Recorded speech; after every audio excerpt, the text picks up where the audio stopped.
ଜଣେ କୋଇଲା ବ୍ୟବସାୟୀଙ୍କ ଘର ସମ୍ମୁଖରେ ଫାଙ୍କା ଗୁଳିଚାଳନା କରି ଫେରାର ମାରିଛନ୍ତି ଦୁର୍ବୃତ୍ତ।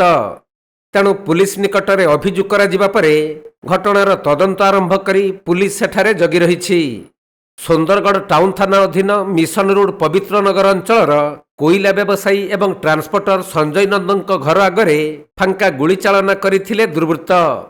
ବିଳମ୍ବିତ ରାତିରେ ଦୁର୍ବୃତ୍ତମାନେ ପ୍ରଥମେ କାରରେ ଆସି ପାଟିତୁଣ୍ଡ କରିବା ପରେ ଦୁଇ ଜଣ ବାଇକ୍ରେ ଆସି ଗୁଳି ଫୁଟାଇ ଫେରାର ହୋଇଯାଇଥିଲେ। ତେବେ କୋଇଲା ବ୍ୟବସାୟୀକୁ ନେଇ ଏହି ଗୁଳିକାଣ୍ଡ ହୋଇଥିବା ସନ୍ଦେହ କରାଯାଉଥିବା ବେଳେ ଦୁର୍ବୃତ୍ତଙ୍କୁ ଚିହ୍ନଟ କରିବା ପାଇଁ ପୁଲିସ ତଦନ୍ତ ଜାରି ରଖିଛି।